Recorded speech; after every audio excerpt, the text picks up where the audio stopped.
Hi everybody, welcome to our Facebook Live broadcast. As you can see, Alex is not here today. It's me, Jordan. I am one of the health coaches and personal trainers for my HealthStyle app. I will be talking a little bit today about how being skinny is not always healthier than some of your other choices, and that's not always the goal that everybody should be going for. I have always been on the thinner side. Hi Carrie, hi Danica. I have always been on the thinner side of the spectrum. No matter where I was in school, I played sports a lot. I've always been on the thin side. I've always had a high metabolism and been very active. And because of that, I have definitely noticed that aside from my peers or out of my peers, I've always been smaller. I am taller, so that makes up for a small part of it also. But, hi Tracy. But I feel like I deal with a lot of either clients or people with on my HealthStyle app, and their sole goal is to lose weight or to be a certain size, or their main goal is just to lose weight. And sometimes that is a stepping stone for whatever their goal is, but it's not always the goal. So that's just something that I wanted to talk about a little bit. And I do think, like Danica just said, it is a huge misconception that just the skinnier you are, the healthier you are. I learned that growing up, but the more I've been involved in the nutrition aspect and learning more about coaching, I've learned more about my own body and stuff that I experienced that I just thought was normal. I ate probably 5 or 6 meals a day just because I was hungry all through the day because of my metabolism. But that also kind of forced me to not plan nutrition that I was getting, which what young person really plans their nutrition, but I wouldn't eat always with other people around me because I was eating so much throughout the day, just snacking all throughout the day. So instead of focusing on what I was putting in my body, I was just like, oh, I'm hungry now, I'll eat now, and just kind of continue to snack throughout the day. So that was one thing that I noticed. Another thing was some things, because of my high metabolism and not putting the proper food in my body, like my hair would be very thin, my nails would be very brittle and not grow. I had a hard time keeping my hair, like instead it would just break off, be very unhealthy, and those are things that you notice. Other things that not only myself but also some of my peers that were also on the smaller side, not having proper digestion, not having, just not having the right dietary ingredients to make your body healthy. And because of that, I would suffer just as anybody else would suffer from not having healthy habits. But I didn't think I needed to because I was so thin. I played soccer all throughout my younger years. From about 9 to about 17, I played soccer, and I was always one of the thinnest girls on any team I was on. And I just thought it was just my genetics, which my metabolism and my height, of course, is part of my genetics, but I also was not taking into consideration the fact that any of that stuff I can also help and control, and the nutrition that I needed to put into my body. I just thought, oh, well, I'm not overweight, so there's no problem. Hi, Teresa. Yeah, no kidding. I tried to gain weight too, and I was like, there's just no hope. My metabolism was so high, but then I realized that once I start putting actual nutrition in my body, that I could gain weight because I was gaining muscle instead of just gaining fat and putting fat on my body. Hi, Tracy. You're right, skinny is not always healthy. Another thing that I noticed throughout being really thin and not always putting the right nutrition in my body. I also noticed that if I was not eating and snacking throughout the day like I thought I needed to be, I would be really tired or really weak, and that was because my body did not have it didn't have the backup resources that it needed. My mom used to always say when I was younger that she would like for me to put on some fighting weight, because she was always worried that if I got sick and I didn't eat for a couple of days, my body was just not going to know what to do.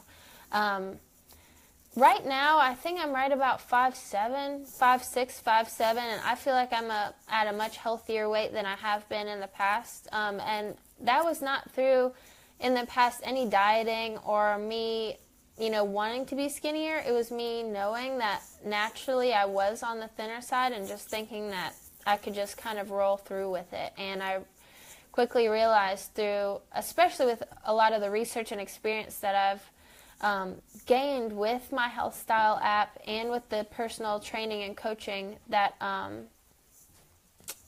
that I've gotten to a place now that I feel is much healthier. Hi, Alice. So Alice asked, what exercises, if any, have helped keep your muscles in shape? So I can't say that there's a specific muscle regime that I use to help keep my muscles in shape, but I know definitely that there are some workouts that can be more tailored to building muscle size. One thing that can help with building muscle size is using heavier weights, and I know that crazy as that sounds, but when you use heavier weights, it's more likely to tear that muscle down, which forces it to rebuild itself. And when you do that, that's creating new muscle. Also, keeping your muscles in shape is one thing, but also like keeping your muscles engaged is another. And knowing that you're not just trying to work one part of your body, you're not trying to make your legs thicker, your arms thicker, your torso thicker. You're trying to keep yourself well-rounded and make sure that everything is engaged, whether you just touch on every muscle group at one point throughout your day or throughout your workout, or if you're working with a coach and you want to specifically, make sure that you're doing a full body circuit every day, then that's really the key to it. I know I've got a couple of my coaches on here. Have you guys ever dealt with people that think that the end-all be-all is just losing weight, and that is what will make them healthier, is just losing weight? Do you run or do any aerobics? Yes, I'd run. I do all kinds of cardio, but I can still keep weight on because I work my muscles too. It's not just cardio. Wendy Hill said all the time.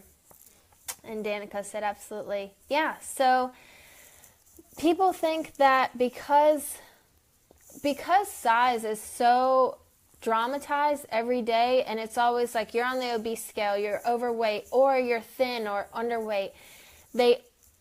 And America is known for being a very overweight country, and so a lot of people might feel like they fall into those categories, so that might be their automatic fix is, look, I have to get out of this category, I want to get thinner.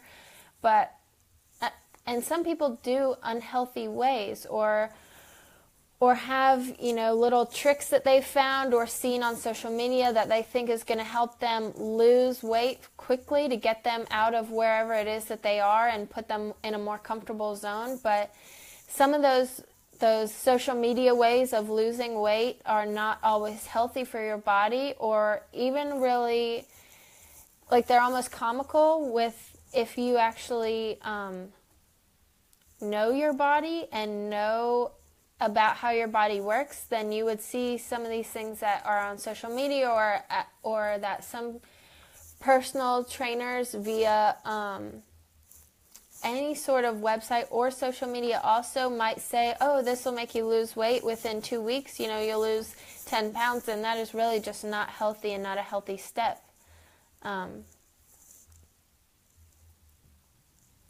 Very true, Danica, yeah. Carrie, some clients eat healthy but can't lose weight until their life is balanced. Do you think media is changing its ideal of beauty where being super thin is concerned? I do think, first I'll talk about Carrie Michael's comment, some clients eat healthy but can't lose weight until their life is balanced, and that is very true. I think that a lot of people forget about genetics also. That is a huge part of how your body is going to work and how your body works already to get you to where you are at right now. You know, what you do contributes a lot, but your genetics also contribute a lot, and I think some people fail to realize that.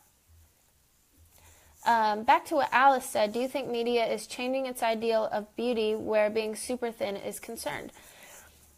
I'm only 20, so I haven't been able to see a huge rise or downfall in media's expectation, but I definitely think that ever since I've been aware of body image, which I can't even say when that was, it was probably around 12 or 13, I think it has always been the thinner, the thinner, the thinner. You hear people talk about supermodels all the time and how, you know, models starve themselves before shows and how more emphasis is put on the thinner models, and then they put a whole separate, category for plus size models, which are actually just like women that look normal. And I think that ever since I've been aware of it, I don't think it's changed. I think it's always been the same emphasis of super thin, super thin, super thin. And that's where some of this comes from of I just need to lose weight, I need to look like this, and they have to be healthy because they aren't overweight. I see so many this is Miss Wendy Hill. I see so many thin, beautiful young girls who spend their days smoking, eating junk food, and slamming soda. That might be beautiful on the outside. However, there is no way they are healthy on the inside, and it will catch up eventually. And I think that is very true. One thing that I definitely noticed is the processed foods. I'm really big about eating real food and growing your own food if possible, and of course that's not always possible for everybody, but just eating as few processed foods as possible. I had a couple friends growing up that were also soccer players with me and had a very similar body type, being very small, very thin, and they did the same thing as me and now I never was really a big soda drinker, but they would drink soda after soda every day and eat junk food, partially because it was provided for them. You know, what 14, 15-year-old girl is going to turn down a bunch of soda and junk food? But now you notice the size difference and the health problems that they're having now being in their young 20s because of those habits that never changed. And I see stuff like that all the time. But the fact is, your body will not lie. You know, you can look really healthy and thin on the outside, but when it comes down to your health issues or eventually your autopsy, your body will not lie about how you've been taking care of it. I didn't know I was supposed to be thumbs up in these. Hold on, I'm going to go through and thumbs up all these.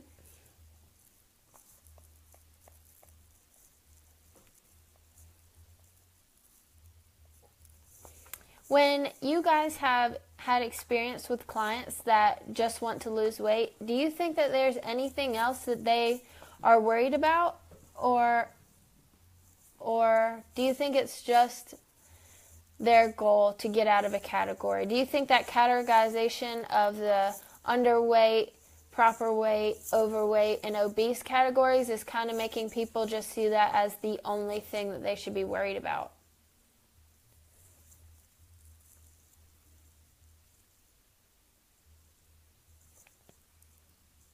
Can they see each other's comments? Okay. I don't think so. Maybe. I don't know. Wendy Hill said, France has finally passed laws making it against the law to model unless you are above a certain BMI, I'm guessing. Carrie Michael, clients are stressed. Definitely. Trainers are stressed too. But I think a lot of the stress comes from them feeling like they are in a window that they can't get out of. And so they see the only way of getting out of this window, it might be to lose 10 pounds, 15 pounds, and then they do that and still can't breathe after, they do a workout, because they're not fulfilling everything that needs to be done with staying healthy and making your body, your body and the thing that you only have. You only have one body, and if you don't treat it well, then it's not going to treat you well.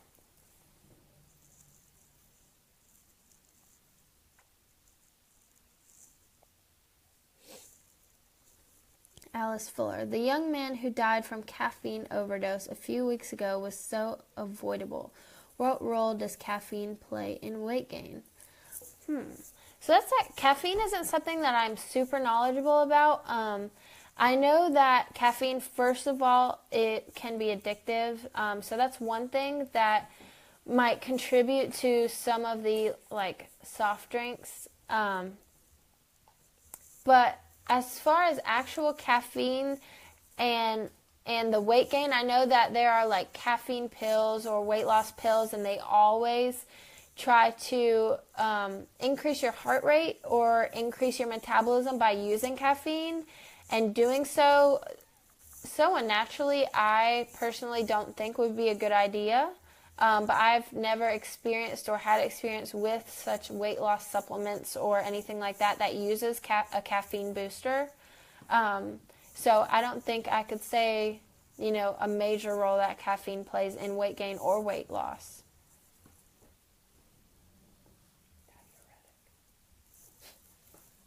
This is Danica.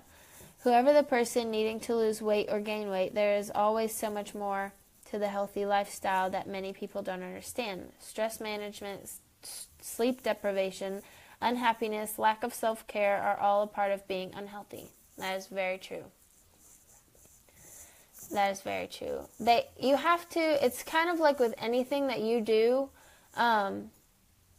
nothing you can tap onto one part and expect for everything to come together. Your body has so many different components, and there's so much to being healthy, and that's physically, mentally, it's all intertwined. And feeling at peace with yourself is one part, but also making your body feel at peace with itself your body will go into a stress. You have to think about how much blood your heart is pumping to your entire system, and how stressed it might be if that heart is now unhealthy because of habits that you've put it under.